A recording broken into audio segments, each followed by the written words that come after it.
தமிழ் மக்களே, நான் art Prabha. Welcome to my channel. ஒரு வாரத்துக்கு முன்னாடி பவன் கல்யாண் நடிச்சிருக்க ஓஜி படத்துக்கு பெய்டு ப்ரீமியர் நடந்துச்சு. அதில் ஒரே ஒரு டிக்கெட்டை பவன் கல்யாணோட ஃபேன் ஒருத்தர் 1,30,30,000க்கு ஏலம் எடுத்திருந்தார். அந்த நியூஸை கேட்டதும் சரி அப்படி என்ன இருக்குன்னு படத்தோட ட்ரைலரை பார்த்தா அதில் கூலி வாடை அடிக்குது. சரி பரவாயில்லன்னு தியேட்டருக்கு போய் பார்த்தா அங்கே குட் பேட் அக்லி காத்தடிக்குது. 1940 நடந்த 2ஆம் உலகப் போரில் அமெரிக்கா ஜப்பான் மேலே 2 முறை அணுகுண்டு தாக்குதல் நடத்துனுச்சு. அங்கே தான் இந்த கதையை ஆரம்பிக்கிறாங்க.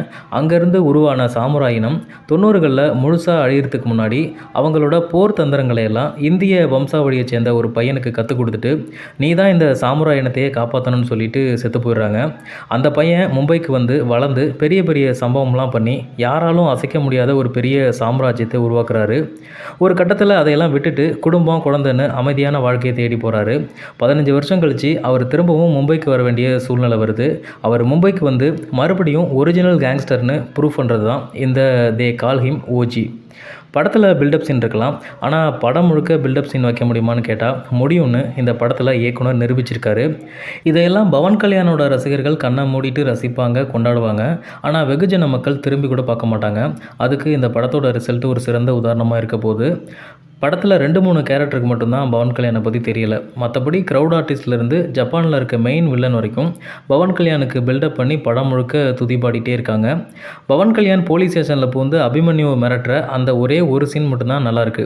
அந்த சீனை தவிர இவங்க பண்ணியிருக்க பில்டப் எதுவுமே படத்தில் ஈடுபடலை. இந்த பில்டப் சீன்ஸ்க்கு நடுவில் அர்ஜுன் தாஸ் கேரக்டர் மட்டும் ஒரு சின்ன மிஸ்ட்ரியோடு வந்து போகுது. அர்ஜுன் தாஸ்க்கும் பவன் கல்யாணுக்கும் என்ன சம்மந்தம், ஏன் அர்ஜுன் தாஸ் அவரை கொல்ல பார்க்குறாரு, இந்த விஷயங்கள்லாம் கொஞ்சம் சுவாரஸ்யமாக இருந்துச்சு. இது நேரடி தெலுங்கு படமாக இருந்தாலும் அர்ஜுன் தாஸ் தமிழ்லையும் ஓன் வாய்ஸில் டப் பண்ணி கொடுத்துருக்காரு. ஆனால் இந்த கதையில் அர்ஜுன் தாஸை விட முக்கிய கதாபாத்திரமான பிரகாஷ் ராஜுக்கு வேற யாரோ டப்பிங் பேசியிருக்காங்க. பொதுவாக பிரகாஷ் ராஜ் தமிழ், தெலுங்கு, மலையாளம், கன்னடம், ஹிந்தி இந்த 5 லாங்குவேஜ்லேயும் எந்த படம் நடித்தாலும் ஓன் வாய்ஸில் தான் பேசுவார். ஆனால் இவ்வளோ பெரிய படத்தில் பவன் கல்யாணுக்கு அடுத்தபடியாக அதிக காட்சிகளில் வர்ற பிரகாஷ் ராஜ் ஏன் ஓன் வாய்ஸில் தமிழ் பேசாமல் போனார்னு புரியல. அவரோட தனித்துவமான நடிப்புக்கு வேற ஒரு டப்பிங் ஆர்டிஸ்ட்டை பயன்படுத்தியிருக்கிறது சுத்தமாக செட் ஆகலை. சரி படம் தான் இப்படி இருக்குது, சிம்பு பாடின பாட்டையாவது கேட்கலான்னு பார்த்தா அதையும் காணும். தமன் இந்த படத்துக்காக சிம்புவை 8 மணி நேரம் பாட வச்சு 2 சாங் கம்போஸ் பண்ணியிருக்காருன்னு நியூஸ் எல்லாம் வந்துச்சு. ஆனால் தமனுக்கும் சிம்புவுக்கும் என்ன பஞ்சாயத்துன்னு தெரியல. அந்த பாட்டுக்கு பதிலாக பத்ரி படத்தில் வர்ற அந்த ரேகா பாட்டை போட்டு விட்டு பவன் கல்யாணை ஸ்லோ மோஷனில் நடக்க வச்சுருக்காங்க. படம் ஆரம்பித்து அரை மணி நேரத்துக்கு அப்புறம் தான் பவன் கல்யாணை காட்டுறாங்க. அவர் 1 மணி நேரத்துக்கு அப்புறம் தான் வாயை திறந்து பேசுகிறாரு. மொத்தமாக பார்த்தா ஒரு 1.5 மணி நேரம் தான் அவர் படத்துலேயே இருக்கார். ஆனால் அதுலேயே 40 நிமிஷம் அவரோட டூப்பை வச்சு ஷூட் பண்ணியிருக்காங்கன்னு ஒரு ரூமர் வந்து அதுவும் இந்த படத்தோட வசூலை கணிசமாக குறைச்சிடுச்சு. பெரிய ஹீரோக்களோட படங்கள்னாலே பெரும்பாலும் டூப்பை வச்சு தான் ஷூட் பண்ணுறாங்க. ஆனால் அந்த படங்களுக்கெல்லாம் வராத பிரச்சனை இந்த ஓஜி படத்துக்கு மட்டும் வந்ததுக்கு காரணம் ஜாக்கி சான் ஜெட்லி ரேஞ்சுக்கு டிராகன் சொசைட்டி, சாமுராய் சொசைட்டிலாம் இழுத்து தேவையில்லாத விஷயங்களெல்லாம் தொட்டிருக்காங்க. சைனாவோ ஜப்பானோ 10ஓட 10ன்னா ஒரு கேங்ஸ்டராக மட்டும் காமிச்சிருந்தா பரவாயில்ல.